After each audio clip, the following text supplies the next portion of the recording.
তো হ্যালো বন্ধুরা, সন্ধ্যা হলে কিন্তু আমার প্রচুর খুচকাচ খেতে ইচ্ছা করে। তো আজকে সন্ধ্যাবেলাতে যেমন বানাচ্ছিলাম, দুটো দিয়ে দিলাম, একটা আলুর টুকরো দিয়ে দিলাম সিদ্ধ বসাতে। তো দেখো এই দুটো সিদ্ধ হচ্ছে ততক্ষণে একটা পেঁয়াজ, আদা, রসুন আর ধনেপাতা নিয়ে নিয়েছি। তো আদা রসুন পেস্ট করে নিয়ে পেঁয়াজ আর ধনেপাতা কুচি করে নিয়েছি।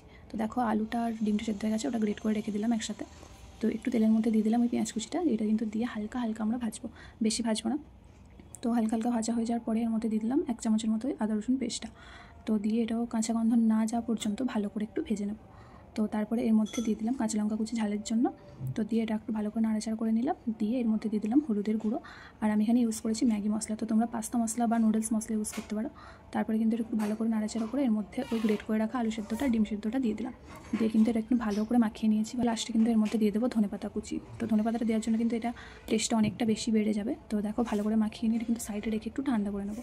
ডিম ফাটিয়ে নেব বাটির মধ্যে, দিয়ে এটা ফেটিয়ে নিয়েছি। তো দেখো এই মিশ্রণটা, আলুর মিশ্রণটা এরকম গোল গোল করে নিয়ে শেপ দিয়ে নিয়েছি। তারপরে ডিমের গোলার মধ্যে ডুবিয়ে তারপরে টোস্টের গুঁড়োর মধ্যে দিয়ে আমি কিন্তু কোট করে নেবো। তো প্রত্যেকটা করে নিয়েছি। তারপরে কড়ার মধ্যে তেল দিয়ে দিলাম। তেল দেওয়ার পরে তেলটা গরম হয়ে যাওয়ার পরে একটা একটা করে দিয়ে কিন্তু ভেজে নিয়েছি। তো এতক্ষণ বুঝতে পেরে গেছো আমি কী বানাচ্ছি। এটা বানাচ্ছি ডিমের কাটলেট। তো খেতে কিন্তু অসম্ভব সুন্দর হয়েছিল, তোমরা অবশ্যই বাড়িতে বানিও। তো দেখো এখানে ভাজা হয়ে যাওয়ার পর একদিকটা, তো অপর দিকটা ভালো করে ভেজে নিচ্ছি। তো দেখো প্রত্যেকটা ভাজা হয়ে গেছে, এবার প্লেটের মধ্যে দিয়ে সার্ভ করলাম। অবশ্যই জানিও কেমন লাগলো। বাই।